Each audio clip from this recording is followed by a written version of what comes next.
Good afternoon, everybody. It's 12 o'clock, and I'm happy for us to be together. I don't know who's there, but I'm here. And we are going to review some of the texts that were presented by Daniel Hartman last week, talking about the issue of boundaries and community boundaries. Who is inside of the boundaries? Who's outside of the boundaries? Can we redraw the boundaries? Are the boundaries porous? Are they not porous? In which cases yes, in which cases not. So it's a big question. Now, we've been, of course, discussing these issues in the context of our exploration of Jewish identity and community and belonging, particularly as it relates to intermarriage in our day and age. But these questions of boundaries have existed for our people and for all peoples and for all communities forever. It's very important for all of us to know that the questions of who is in and who is out existed with the Jewish people for a very long time. So, for example, we find that in the first century, or around the time of the Second Temple, even before the first century, there were sects in Judaism. There were Sadducees, and there were Pharisees, and there were Essenes. There were a couple of other sects. There were Karaites, and they were what is known as Violators. So there were all sorts of groups within Judaism that, in some cases, would cross boundaries in order to marry each other and to socialize with each other. In other cases, the boundaries were a little taller. These differences were about ideology, about theology. For example, the Sadducees did not believe in the world to come. The Pharisees did believe in the world to come. There were other differences among these groups that some have to do also with issues of practice. For example, issues of consuming certain foods, issues of tithing. I mean, there were all sorts of practices that separated these groups, as well as ideological issues. Now, the Pharisees, of course, were triumphant, and so the Pharisees became the rabbis, and rabbinic Judaism established itself in due time over the course of a couple of centuries as the norm. It became normative Judaism. Yet, one tends to think, when we think about those times, 18 centuries ago, or even 15 centuries ago, one tends to think that every Jew was a rabbinic Jew, that every Jew believed according to what we learn in the Talmud, according to the norms of today, and that is not so. We know that there were rabbinic Jews, in other words, that there were Jews who followed the teachings and the practice established by the rabbis, and there were Jews who were not rabbinic Jews. There were Jews who just took some of the teachings, other teachings they discarded, some observed Shabbat, some didn't observe Shabbat, some ate certain foods, other people didn't. And so the group of people who did not follow the rabbis at a certain point were a large number of people. But there isn't a lot of discussion about it. Of course, rabbinic Judaism ended by imposing itself as normative Judaism in time. And that's what we know today. We know Shabbat, we know Pesach, we know Shavuot, we know Sukkot. Of course, those are biblical holidays, but not everybody observes those holidays or even Shabbat in the rabbinic way. Further, when we come into the 7th century, sometime between the 7th and the 8th century, there's a group that emerges, and is pretty important and numerous, and they're called the Karaites. These are Jews who do not accept the teachings of the rabbis, but they have their own set of interpretations of the Torah. They're much more literal. They follow, they practice what's written in the Torah, whereas rabbinic Jews, of whom we are part, we follow the Torah through the lens of the Talmud. We do not follow the teachings of the Torah exclusively and literally. If we were, we would not have a lot to share and a lot in common with other Jews, because the way we practice is really through the interpretation of the rabbis who unfolded exponentially the teachings of the Torah. And you can see behind me is the set of Talmud, and the Torah is just one volume, and here you can see numerous volumes, and there's some more that are further in the shelf that you cannot see in your screen. So you can see that the rabbis take one teaching in the Torah and they expand it, and they expand when it comes to practice. They expand the practice. You find very few references to Shabbat, to the observance of Shabbat in the Torah. We have numerous references to Shabbat, but it doesn't say how it should be observed. All of the observance of Shabbat, all of the rules of how Shabbat should be observed, whether you can carry, you cannot carry, whether you can cook and not cook, when can you cook, what shall you pray, when shall you pray, all of those things are developed by the rabbis. So there was a group of people called the Karaites, going back to the 7th century, maybe the 8th century. They emerged in Baghdad. Some people say that they emerged in Egypt. And they were important communities that followed Torah law and not Talmud rabbinic law. And just as a fact, it is estimated there are about 40 to 50,000 Karaites today in the world. I think more than half of them live in Israel. They have communities. There are people in Europe who are Karaites. There are people in the United States and other parts of the world.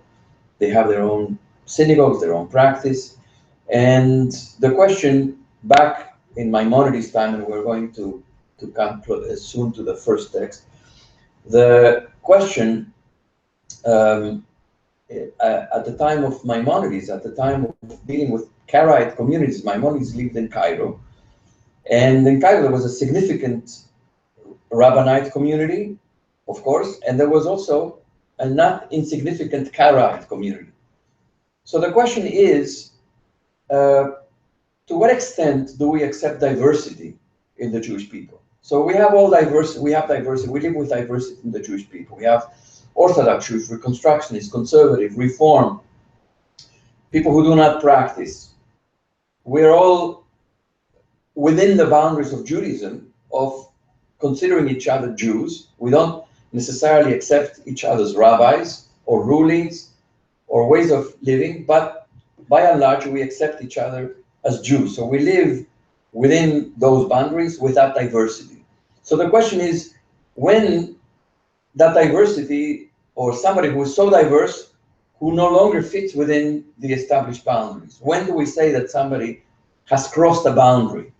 And can we agree what those boundaries are? And of course, boundaries is the essential feature that defines a community, even within its diversity. So when do you say that somebody has crossed a boundary and is already outside? And so let's look at the first text that we have. I hope you have the text with you, presented last week by Daniel Hartman. So the first text is a text by the Rambam, who says, he who repudiates the oral law is classed with the apostates, whom any person has a right to put to death. So there were a number of categories of people, of Jews, who were considered to be deviant, who were considered to have crossed a boundary.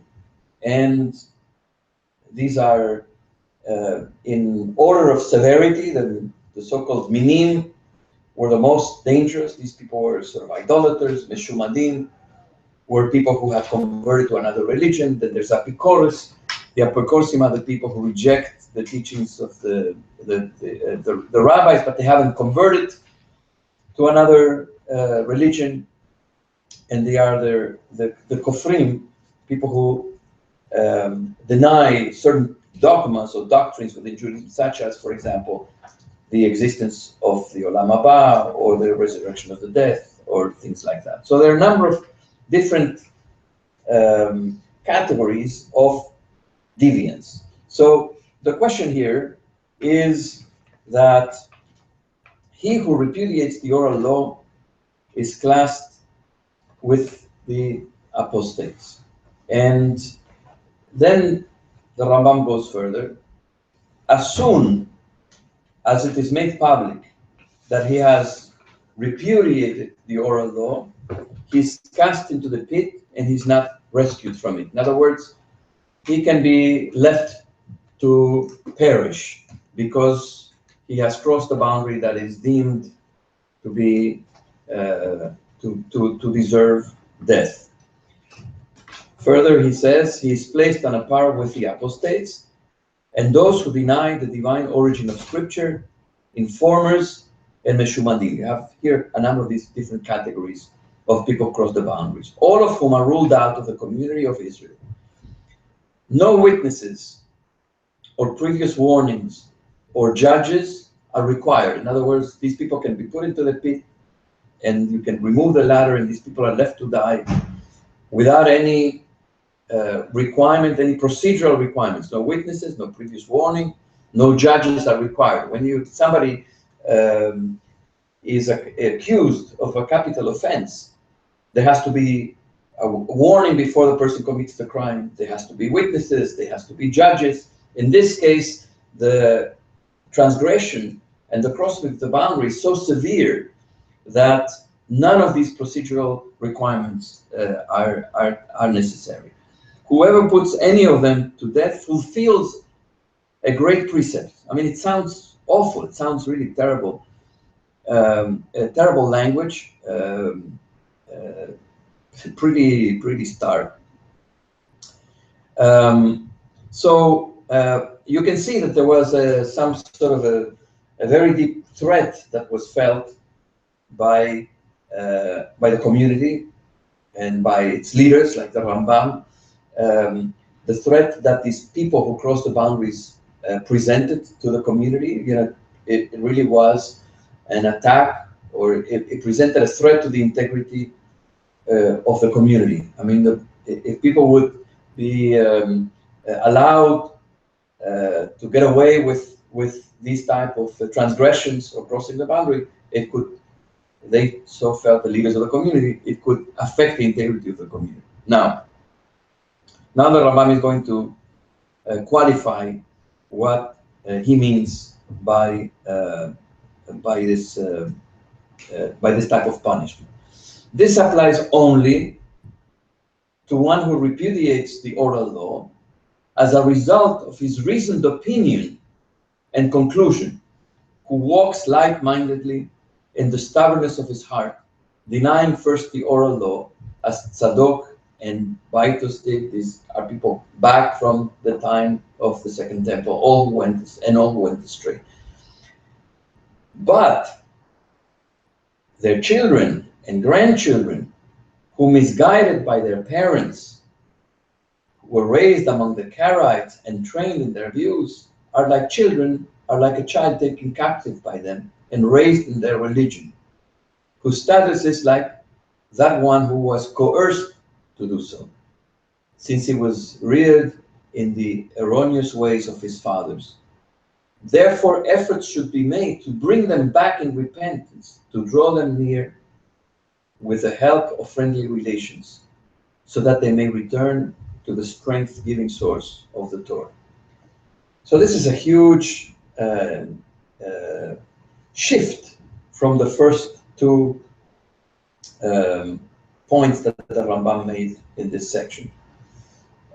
He says, yes, it is true. People who deny the oral law, and otherwise Karaites, who do not follow the teachings of the rabbis, have crossed a boundary that is punishable by death. However, this applies only to someone who rejects the oral law out of their own choice, out of their own thinking and their own reasoning. They arrive to that conclusion that the oral law is wrong, and they reject it. In other words, people who rebel themselves against the oral law. But he says, people who are children, grandchildren, great-grandchildren of those who have made that choice a long time ago, who are Karaites, have been raised in those ideas, in that modality. They have followed that path because they were brought up that way. It's not their own personal responsibility. It's not their own personal choice. They just follow what they've been taught by their parents, and therefore they should not be punished so harshly. On the contrary, we have to bring them back in repentance. We have to draw near to them. We have to engage with them. So what is this about? This is about the fact that the Rambam, when he was a rabbinic leader, very, very well-known leader in Cairo in the 12th century, he lived among a Jewish community that had interaction with a Karaite community.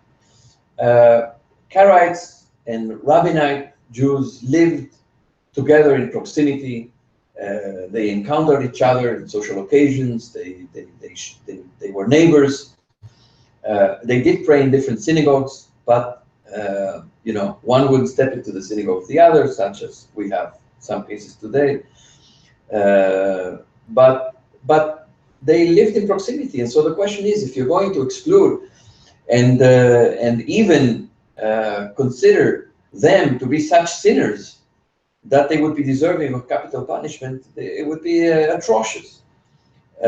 So you have to find a way, Rambam had to find a way for some form of embrace of these people who have crossed the boundary, although not of their own choice, but that's the way they were brought up. And so he uses a category here called tinok shenishba. It's like a child taken captive. In other words, the child is innocent. These people grew up in homes that already practiced Karaism, and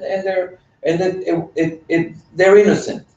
And so you can claim that people who are forced by circumstances, who live in certain settings, in certain conditions, and who do not make these choices out of malice or out of a rejection of the tradition, out of rebellion, that those people are like a child who is taken captive. It's none of their fault. I mean, they're innocent, and basically what we have to do is to bring them in. Let's look at the next text, also by the Rambam, and also about the Karaites. The question that was posed to the Rambam is, how should rabbinites behave towards Karaites concerning the circumcision of their sons, inquiring after them, going to their homes, drinking their wine, and all other matters? In other words, can we participate and celebrate in the Brit Milah of a Karaite child? Can we cross the boundary, basically, and meet them where they are and celebrate with them and embrace them in some way as brothers or as kin? Can we celebrate with them? So here's his answer. The Karaites living here in Alexandria and in the land of Egypt and in Damascus and in other Muslim lands and elsewhere are worthy of respect. Now you can see the Karaites are already spread. I mean, as I said before, some people believe that they originated in Egypt, some people believe that they originated in Iraq, in Baghdad, but they are in Egypt, they're in Damascus, and in other places in Muslim lands. And they are worthy of respect. See how different the tone is from the previous text. They are worthy of respect. We should approach them honestly and show decency with conducting our affairs with them, abiding by the ways of truth and peace, so long as they too behave toward us in good faith. In other words, there's a condition of reciprocity. I'm going to accept you, I'm going to give you respect and honor, I'm going to treat you with kavod, as long as you don't reject us or you don't slander us, as it says here, refrain from slandering the rabbinic sages of this generation. You know, the Karaites says, you know, all your rabbis are donkeys, and we, you know, have no respect for them, and they slander the rabbinic tradition. Of course, we don't owe them the same respect. However, if they refrain from such opinions or expressing such opinions, they are worthy of respect, all the more so when they forego mockery and ridicule, when considering the words of our holy sages, the Tanaim of blessed memory, rabbis of the Mishnah and the Talmud, whose words and rulings are ordained by them, by Moses and by God, we obey. If that occurs, it is incumbent upon us to respect them and inquire after them even at their homes, to circumcise their sons even on the Shabbat. In other words, you know, a child who is born on the Shabbat and is healthy is circumcised on the 8th day. If he was born on the Shabbat, he's circumcised on the Shabbat. Can you violate the Shabbat in the sense of having a ceremony where something is cut and you know, there's one could think that the Brit Milah would violate the Shabbat and should be postponed to Sunday. But the mitzvah of circumcising on the 8th day is so strong that it should be done also on the Shabbat. By the way, it should be done also on Yom Kippur. If a boy is born 8 days before Yom Kippur and is healthy, he must be circumcised on Yom Kippur. So the question is, if there's a mohel who is a rabbinite, who is a rabbinite Jew, can he come to circumcise and sort of do things that normally you would not do on Shabbat? Can he, this mohel, do it on Shabbat for a Karaite child? The answer is yes. We can bury their dead, not on Shabbat, but we can bury their dead. We can comfort their mourners. You can visit them for Nichum Avelim. In other words, it's as if they're part of our community.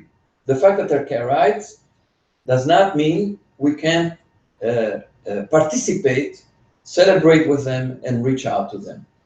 Evidence for this can be learned from Gittin 61a. We wish Gentiles a good harvest in a fallow year, and we inquire after them for the sake of peace. We learn one does not go to the house of a Gentile on a day that misfortune afflicts him or her. You know, you don't, if there's misfortune in the house of a Gentile, you don't go to their home. They're going to be angry. They're not going to be in a receptive mood. And when meeting a Gentile at the market on his holiday, one greets him or her briefly and bravely. I mean, you have to acknowledge and say happy holiday to a Gentile. Many stories in the Talmud point this out, such as that in the first chapter of the tractate Avodah Zarah. And if this is so concerning idolaters, it is even more so concerning those who repudiate all the laws of the Gentiles and acknowledge the one God. By the way, when he uses the word Gentile here, the translation, it doesn't mean Christians and Muslims. It means idolaters. The Christians and Muslims were not considered to be idolaters. They were considered to acknowledge the one God. They were monotheists. And so, if this is so concerning idolaters, it is even more so concerning those who repudiate all the laws of the Gentiles and acknowledge the one God. In other words, Karaites repudiates idolatry and acknowledge the one God. and therefore that we are to be allowed to inquire after them even at their homes. In other words, we are able to cross that boundary.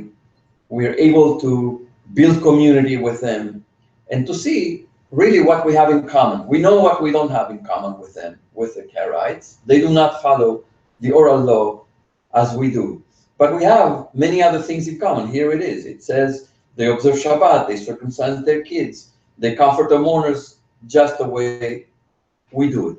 And so we have much in common, and we can reach out to them and we can participate and socialize with them on these occasions. Now, see how different is the tone from one text to the next. You know, the first one is in Chot Mamrim, you know, he's in the code of Jewish law. And, you know, in the code of Jewish law, he's very stark and strict. And, you know, in the beginning, then it softens by saying, you know, in real life, these Karaites did not choose this by themselves. This is the religion of their parents, their great-grandparents. I mean, it's many generations back, and that's how they were raised, you know. And so we can draw them near, we can interact with them. In the second text, which is a responsa, which is a question about real life. It's not in some book of law. It's a question about real life. You can see he goes even further, and he says we can certainly embrace them and participate in their celebrations, visit their homes, and so on. Now let's go to the third text here, which is from the Talmud, Masechet Chulin.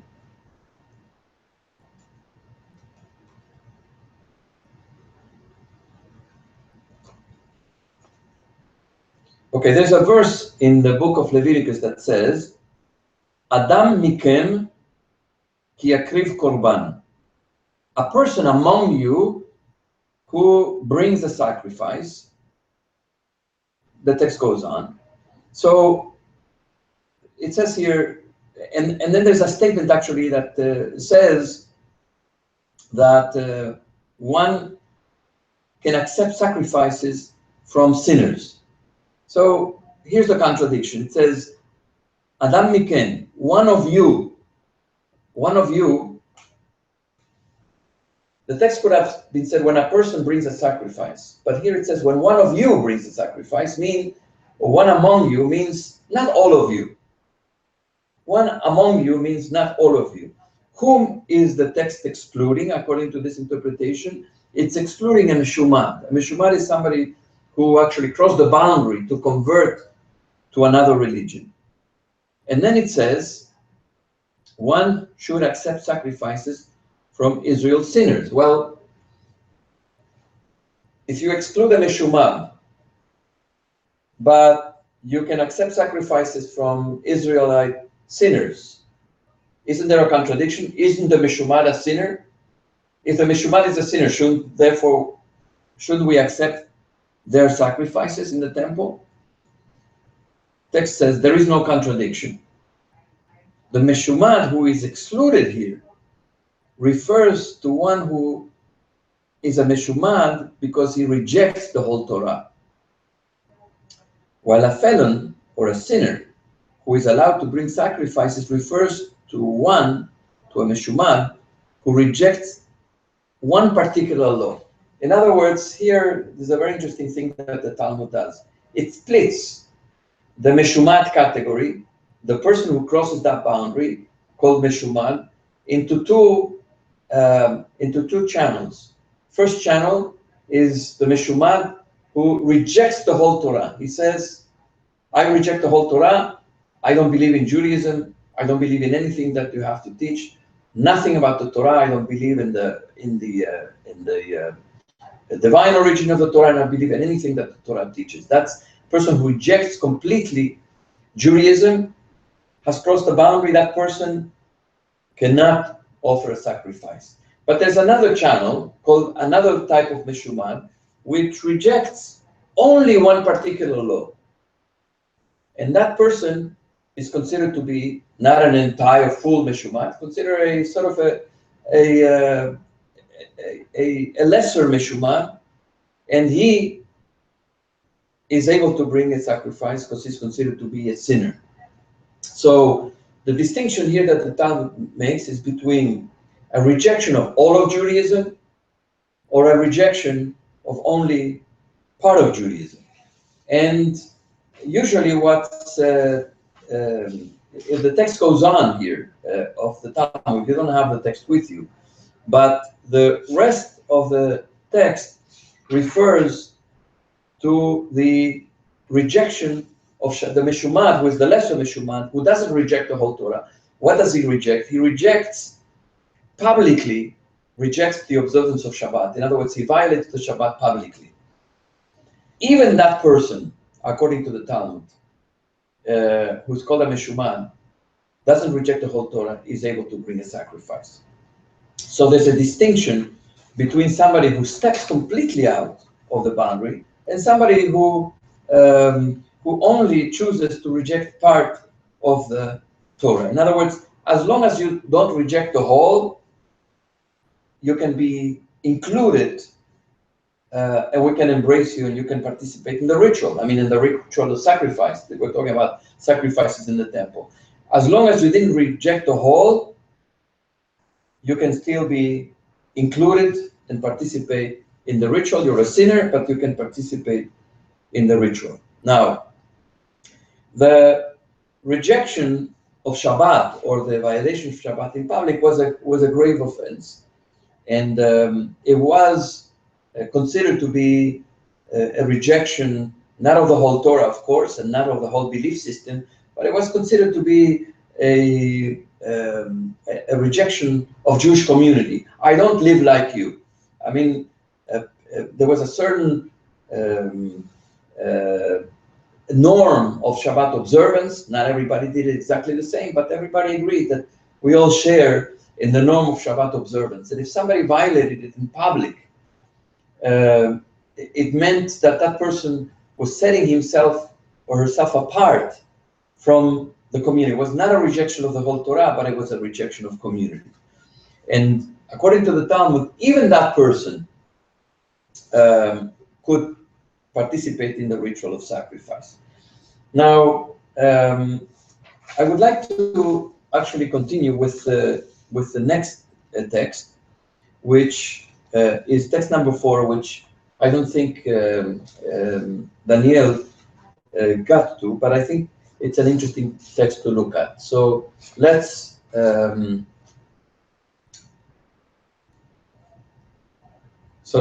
look into it.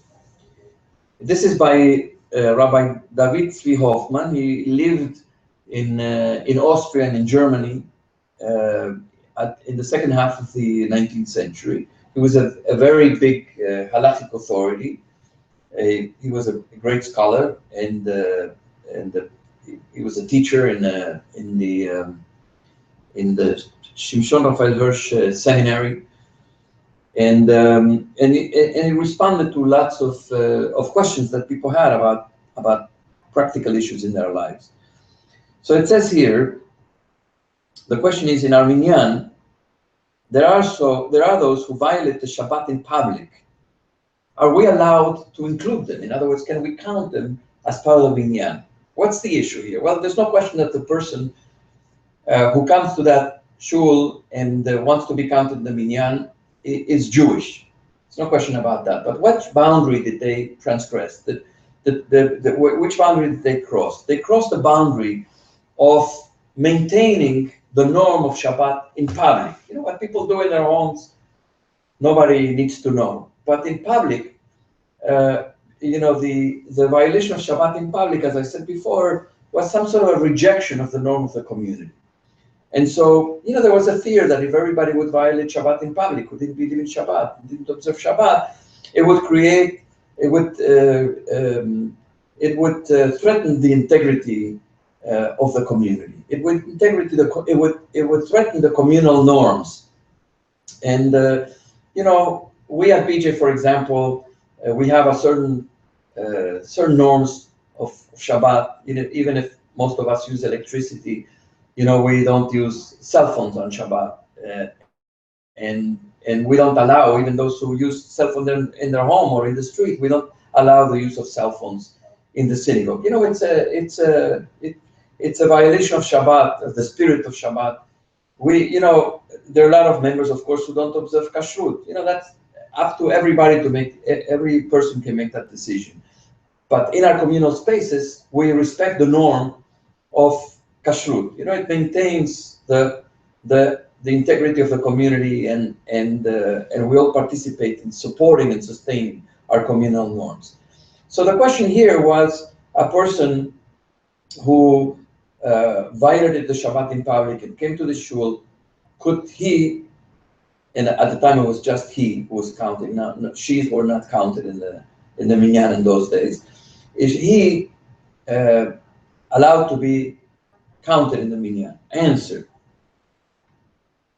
the individuals from America, interesting, these people came from America, are not to be excluded because of their Shabbat violations, for they are like a child who was taken captive. In other words, the same category as the Rambam used before. They, you know, they didn't grow up observing Shabbat, and that's what they know. They travel on Shabbat, they spend money on Shabbat, they go to a restaurant on Shabbat. You know, they're not, it's not of their fault. It's not that they woke up one morning and they said, you know, from now on, I grew up with observing Shabbat, and now on I'm going to decide that I want to rebel, and I'm going to do it publicly in order to be defiant in public. He says that's not the case. Furthermore, another basis for including them is because in our generation, one is not called a violator of the Shabbat in public, given the fact that the majority of people do so. It's no longer, the observance of Shabbat in public is no longer a communal norm. It's not like the majority of Jews observe Shabbat in public. So when you have somebody who is not observing Shabbat in public, they're certainly not going against the norm, because the norm is that most people don't. It's not defiance. It's not any type of a grave violation of the integrity of the community. That's what the majority of people do. When the majority of Israel are innocent, and it is a minority who violate this prohibition regarding Shabbat, then one is a kofar in the Torah. In other words, a brazen performer of abominations. If the majority of the community does it, and the one person decides to go against the current, then they certainly are transgressing. But and they are separating themselves from the community. However, given the fact that as a result of our multitude of sins, the majority breach the barrier and desecrate the Shabbat in public, their deficiency is the source of their correction. For the individual thinks that it is not such a significant sin, and it need not be done in private. As a result, his or her public violation is as if it was done in private. I mean, they don't distinguish between private and public. You know, you know, the story of the people who drive on Shabbat and they will park 3 blocks away from the shul so nobody will see them, you know, parking their car in front of the shul. You know, this was in times when people had that awareness that, you know, I don't want to be seen. I'm violating the Shabbat in private. I don't want to be seen doing it in public. I don't want to create problems for the community or for myself in the community. I want to, in public, I want to be able to participate in sustaining the norms. But here, since most people don't observe Shabbat in public, there's no distinction between the private domain and the public domain when you violate the Shabbat. Quite to the contrary. The God-fearing in our generation are considered as if they were separated and distinguished from the community. In other words, the minority of the people who observe Shabbat are separated and distinguished. We are the ones, you know, who observe Shabbat. He's saying we are the ones who basically are on the other side of the boundary, while the sinners function in a manner that is considered normal. Answer to the question, therefore, can we count them in the minyan? Of course, we can count them in the minyan. They're not aware that they're doing anything wrong, and they're not violating sort of any norms knowingly or brazenly or defiantly, and therefore we can certainly count them in the minyan. So, which are the things which are no longer part of the norm? Things that used to be part of the norm that are no longer part of the norm. If we're talking about intermarriage, there was a time, even in many communities today, when a person marries a non-Jewish person, they basically choose to leave the community. They basically, it's an election to step out of the community. And that's what it's considered, that's how it's viewed. Those people no longer count as members of the community. They separate themselves from the community. But when now 70% of marriages within the liberal Jewish community are due to a non-Jew, 70% of Jews marry non-Jews in the liberal Jewish community, what it means is that that's become the norm. And those people are not doing it necessarily in order to step out of the Jewish community. In many cases, I would say, in most cases in our own community, in BJ, those members of our community, usually young people who marry now, and they marry somebody who's not Jewish, they don't do it with the intention to step out or to violate the norm, or they don't do it brazenly or defiantly. They do it because that's whom they met at Princeton or Harvard or SUNY in Binghamton or wherever our kids go. They meet somebody, they fall in love, and they want to remain part of the community. It's not their intention to leave the community. So in many ways, can we count them in the minyan? Just speak the language of this teshuvah by Rabbi David Tzvi Hoffman. They're not doing it out of malice. They're not doing it out of defiance. They're not doing it out of separating themselves from the community. In fact, they're seeking to remain part of the community. They're seeking to be counted in and to bring their non-Jewish partner as part of the community. And so, can we live with that? How do we live with that? We don't have all the answers. Of course, we don't have all the answers. We're studying these texts in order to figuring out, to look at historical examples of people who were outside of the boundary, but nonetheless were, our rabbinic authorities found a way to embrace, to bring in, to count in, to include across these boundaries. And so I think it's a great teaching, and just knowing that these issues of boundaries, of course, the issue of intermarriage is new in the last 2,000 years, but we've studied about cases of other boundary crossing that is not just about intermarriage. Intermarriage didn't, by and large, happen. I mean, it happened, but those people were deemed to be outside of the community. But we see other cases of people who, for ideology or practice, or belonging to certain sects or certain groups that have separated from Judaism, how those people are, what the effort is in order to embrace them and bring them in. And so I think that we've come almost to the end of the session. It's 12:45 almost.